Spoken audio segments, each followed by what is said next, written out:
Hola, hola, hijos de Newton, ¿cómo están? En esta ocasión les traigo unas preguntas y apuntes que van a servir para la prueba de nivel, tanto física como química, para primero medio. Bueno, allí tenemos el objetivo que dice describir preguntas sobre la prueba de nivel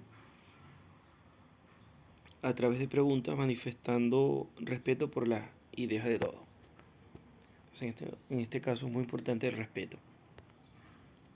Y tenemos un tipo de pregunta que he encontrado y son bastante acertadas en cuanto al desarrollo de habilidades que a ustedes les puede servir mucho. Dice así: Valentina se encuentra estudiando la naturaleza de la luz y para esto recorta tres circunferencias y las pinta con diferentes colores tal como se muestra en la figura 1, figura 2 y figura 3. ¿Ya?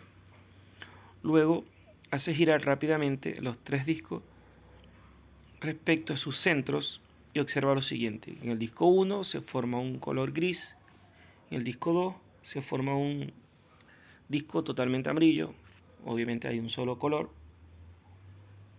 pero en el disco 3 se forma un color blanco. Allí es algo curioso porque de todos esos colores aparece el blanco. Y la posible pregunta es, a partir de los resultados obtenidos, ¿qué puede concluir Valentina respecto a la naturaleza de la luz?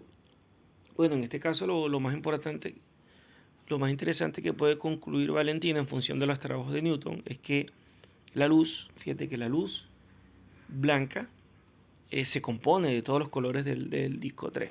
De hecho, lo hizo Isaac Newton cuando dejó pasar un haz de luz blanca por el prisma y se dio cuenta que se descompone en todos los colores que están allí, que es lo mismo que el arco iris, son los mismos los colores del arco iris.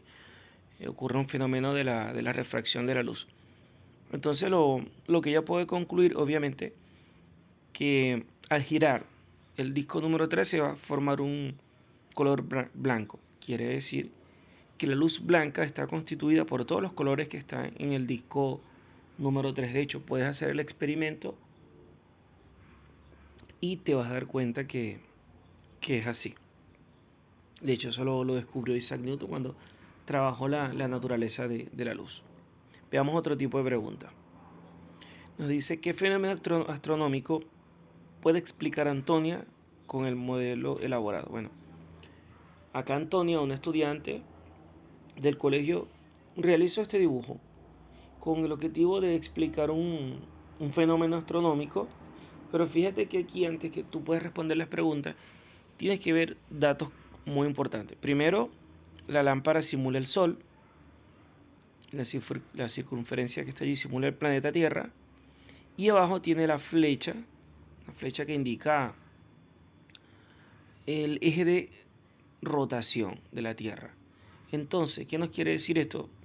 Bueno, que el fenómeno que se puede explicar acá es la formación del día y la noche, no de las estaciones, del día y la noche. ¿Por qué? Precisamente porque el movimiento de rotación de la Tierra permite el día y la noche, y traslación son las estaciones. Pero aquí es estrictamente el día y la noche con el movimiento de rotación, y te puedes dar cuenta porque un lado del planeta está totalmente alumbrado con el sol y el otro está a oscuro. Son posibles preguntas que nos pueden ayudar. También tenemos un problema relacionado a el sonar, ¿no? Dice que el sonar en los submarinos es utilizado comúnmente para obtener datos en el fondo marino y otros cuerpos sumergidos. Al respecto, ¿cuál de los siguientes fenómenos ondulatorios es posible que permita explicar el funcionamiento de este instrumento? Acá, dentro de los fenómenos ondulatorios, podemos hablar de la refracción del sonido, podemos hablar de la reflexión, podemos hablar de la interferencia o podemos hablar del eco, ¿verdad? Pero de todos ellos solamente hay uno correcto, que en este caso es la reflexión del sonido. ¿Por qué? Porque la reflexión tanto de la luz como del sonido consiste comúnmente cuando las ondas chocan o rebotan comúnmente, y chocan y rebotan y cambian de dirección. Y lo que ocurre aquí con el sonar, fíjense, que se regresa y las ondas en este caso chocan, rebotan, y es el fenómeno de la reflexión. No así con la refracción, que en este caso la luz se dispersa totalmente, pero aquí el fenómeno que explica el funcionamiento del sonar es la reflexión del sonido. También hay un tipo de preguntas sobre los modelos ondulatorios. Bueno, recordar que los dos principales modelos ondulatorios fueron establecidos por Isaac Newton y Christian Huygens. Christian Huygens planteaba dentro de su modelo que la luz estaba constituida por ondas, por tipos de onda, y que la luz viajaba a través de onda. Bueno, lo cierto de esta teoría, que la luz es un tipo de onda electromagnética, sí, eso es cierto, pero la luz no viaja a través de onda, la luz viaja en línea recta. El modelo número 4 que fue planteado por Isaac Newton, él plantea el modelo corpuscular de la luz, que la luz está constituida por corpúsculo, que son esos pequeños puntos que están allí, y pequeñas partículas, y dentro de eso encontramos en este caso los fotones, y eso sí, sí es cierto, ¿no? Y esto responde a la teoría de la naturaleza ondulatoria, que la luz se comporta como onda y como partícula a la vez. Que la luz es una onda, sí. Se comporta como onda, la luz se comporta como partícula, sí. No sé, ¿qué se puede explicar en cada modelo? Bueno, el modelo 3 explica que la luz tiene naturaleza ondulatoria, sí, pero también la luz tiene corpúsculo, entonces, es decir, partícula. Entonces la luz se comporta como onda y como partícula a la vez. Ambos modelos están correctos en cuanto a lo que planteaban, sí, pero también se puede preguntar qué modelo planteaba la naturaleza ondulatoria. Obviamente, por conocer la forma de las ondas, puedes saber que es el 3, o podemos preguntar también, y tú sepas cuál de los siguientes modelos explica la teoría corpuscular de la luz, inmediatamente se sabe que es el número 4. Siguiendo con el modelo ondulatorio, el modelo corpuscular, hay otra situación que dice: si en las siguientes opciones la parte blanca representa la luz en la pantalla y la parte oscura sin luz en la misma, en un experimento hecho con la doble rendija, dice, ¿cuál de ellas representa mejor cómo se vería en la pantalla según el modelo ondulatorio de la luz y según el modelo corpuscular? Esto es en función al experimento de la doble rendija, que no lo coloqué aquí en la imagen, pero recuerden que sí lo trabajamos mucho en clase. Y básicamente acá podemos preguntar cuál de las opciones A y B hace mención al modelo ondulatorio, y cuál de la opción donde aparece corpuscular hace precisamente mención al modelo corpuscular. Entonces, vamos a fijarnos en algo muy importante. El modelo A y B nos dice cuál de ellos representa el modelo ondulatorio. Rápidamente nos damos cuenta que es el modelo B. Esas líneas representan un tipo de ondas, son ondas. Y el modelo B también representa, los puntos blancos representan el modelo corpuscular establecido por Isaac Newton y el modelo ondulatorio por Christian Huygens. El modelo A, fíjate, está inverso, al contrario, porque donde dice modelo ondulatorio debería ser corpuscular, y donde dice modelo corpuscular debería ser al contrario. Ok, vamos con otra situación, la cual nos dice que la siguiente tabla representa la densidad, el índice de refracción y rapidez con la cual se propaga el sonido para los distintos medios. Sabemos que la densidad la hemos trabajado en química como aquella capacidad que tienen distintos materiales en sí para fusionarse entre sí, para poder obviamente un elemento pueda traspasar al otro. Y los distintos medios que tenemos: agua, aceite, cuarzo y diamante. Veamos la densidad, qué valor tiene cada densidad, gramos sobre centímetros cúbicos, el índice de refracción y la rapidez del sonido, metros sobre segundo. Aquí hay un dato muy importante, que es importante analizar datos, y fíjense esto: el diamante tiene 3,50 de densidad, gramos sobre centímetro al cuadrado, tiene 2,4 de índice de refracción, pero la rapidez del sonido es de 12.000 metros sobre segundo. Bueno, ¿qué podemos concluir? Que a mayor densidad la rapidez del sonido es muchísimo mayor. Es decir, el sonido va a viajar de una forma muchísimo más rápida. Se va a propagar. Pasa lo mismo con los metales. Con los metales el sonido se propaga o viaja de una forma muchísimo más rápida que en comparación con otros materiales. ¿Por qué? Porque las partículas están unidas, cohesionadas, y eso permite que el sonido viaje de una forma muchísimo más rápida que en comparación con el agua, por ejemplo, que la molécula no están tan cohesionadas o los gases. Entonces, ¿qué otro elemento nosotros podemos concluir en respecto a este cuadro? Bueno, que el agua, que la densidad del agua es 1 y la rapidez del sonido es menos.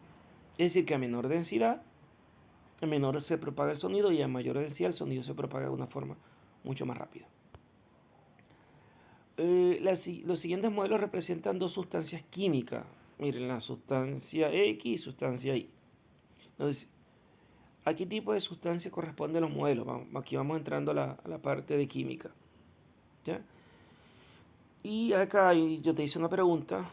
Dice que X, los puntos de color negro son compuestos, pero cuando los mezclamos con Y, ¿qué obtenemos? ¿No? Y lo mezclamos. Si obtenemos una mezcla, si obtenemos una reacción química, si obtenemos un compuesto químico, ¿qué es lo que podemos obtener? Y fíjate lo siguiente, ¿qué pudiese ser elemento y qué pudiese ser compuesto? Ya, la sustancia X estando sola es un elemento. Pudiese ser el nitrógeno, pudiese ser el agua, pudiese ser el litio, pudiese ser el sodio, pero cuando yo la mezclo con otro elemento puede ser un compuesto. Por ejemplo, si el color negro representa el hidrógeno y el color blanco representa el oxígeno, al yo mezclarlo voy a tener un compuesto. Un compuesto químico que puede ser en este caso la fusión del hidrógeno y el oxígeno, puedo tener un compuesto al yo mezclarlo. ¿Por qué? Porque estoy uniendo dos elementos totalmente distintos. Puede ser la sustancia X o la sustancia Y. También hay otra pregunta que nos dice, ¿qué evidencia permite afirmar que la combustión es una reacción química? Sabemos que la combustión es un tipo de reacción química que emite, ¿por qué? Porque la combustión obviamente emite gas, hay desprendimiento de energía, aumenta la temperatura. Dice, el siguiente esquema muestra la formación del amoníaco, que es un compuesto químico que está constituido por nitrógeno y oxígeno, un nitrógeno y 3 oxígenos en sus índices. De acuerdo con la información del esquema, ¿qué se puede afirmar sobre los cambios químicos? Mire, algo que hemos trabajado en clase, en la parte de estequiometría, y son el balance de ecuaciones químicas, que el nitrógeno en la parte izquierda, que son los reactantes o los reactivos, y en la parte derecha tenemos los productos. ¿Qué es lo que ocurre aquí? Aquí simplemente lo que ocurre es un reordenamiento de los átomos de cada elemento. ¿Por qué? Porque si te das cuenta, en los reactivos tenemos 2 nitrógenos y 6 hidrógenos, 3 por 2, 6. El 3 es el coeficiente estequiométrico y el 2 es su índice. Y recuerda que siempre el coeficiente estequiométrico multiplica el subíndice. Entonces tenemos 2 nitrógenos y 6 hidrógenos. Vámonos después de la flecha a los productos. 2 por 1, 2, porque el 2 solo el 2 nos multiplica todo el amoníaco, el coeficiente estequiométrico. Y 2 por 3, 6, que es del hidrógeno. Entonces nos queda la misma cantidad de átomos de nitrógeno y de hidrógeno. Y ahora muchos dirán, profesor, pero en la parte después de la flecha, el 3, ¿por qué el 3 no le pertenece al nitrógeno también? No. Ese 3, que es subíndice, solo le pertenece al hidrógeno, nada más. Entonces, aquí hubo una reacción química, sí, hubo una reacción química, pero hubo un reordenamiento de los átomos. Los átomos simplemente se reordenaron y tenemos la misma cantidad, tanto en la izquierda como en la derecha. 2 nitrógenos y 6 hidrógenos para el amoníaco. Acá hay otra pregunta que nos dice, ¿cuál de los siguientes modelos representa un compuesto ternario? Recuerden que ternarios son tres elementos. Opción A, opción B, opción C y opción D. En la opción A no puede ser un compuesto ternario porque si te fijas, las dos esferas de color negro y la otra que está de color negro y pintitas blancas, puntitos blancos, perdón, es un compuesto binario porque hay dos que se repiten. La opción C es un compuesto binario porque yo tengo dos elementos. Entonces pudiese tener sodio y clorosal, cloruro de sodio. Opción D tengo cuatro elementos. Sería un compuesto cuaternario porque hay cuatro elementos de la tabla periódica. Nos queda la opción B. Ahí se pudiese hacer incluso hasta la glucosa que tiene tres elementos químicos. Fíjense, el primero, que es un poco más grande, que es negro con puntos blancos, nos representa un elemento químico. El segundo, el punto, que es totalmente negro, otro elemento químico. Y el tercero, que es blanco, nos representa otro elemento químico, que serían tres. Entonces, la opción correcta sería la B, ternario. Y hay otra situación experimental que nos dice, la vamos a leer, que es un poco más compleja. Dice, un grupo de estudiantes realizó el siguiente procedimiento con el objetivo de comprobar la ley de la conservación de la materia de forma experimental. Masaron un matraz de Ermeyen, que es un recipiente cristalino que lo hemos trabajado en el laboratorio, de 120 gramos de carbono, de carbonato de calcio. Allí está la fórmula del carbonato de calcio, que está constituida por carbono, calcio y oxígeno, y lo cerraron con un tapón de goma. Calentaron el matraz suavemente con la ayuda de un mechero, observando el desprendimiento de gases y cambio de color dentro del matraz. Tras unos minutos masaron nuevamente el matraz con los productos obtenidos. ¿Qué resultados debieron obtener los estudiantes al masar los productos de la reacción? Bueno, como acá estamos hablando de la ley de la conservación de las masas, aquí la masa se conserva. Es decir, ¿por qué? Porque lo único que se está haciendo es calentando. Se está calentando la cantidad de carbonato de calcio. Y si se calienta y tapamos, y si se tapa, lo calentaron y lo taparon con un tapón de goma, la masa se conserva. Si aquí la cantidad de masa ni aumenta ni disminuye, va a ser la misma, se va a conservar. Mire, es lo mismo que tuviésemos agua en un recipiente y este agua nosotros lo calentáramos muy, muy brevemente y después lo tapamos. Simplemente se va a enfriar y simplemente voy a tener agua. Entonces la cantidad de agua ni aumenta ni disminuye.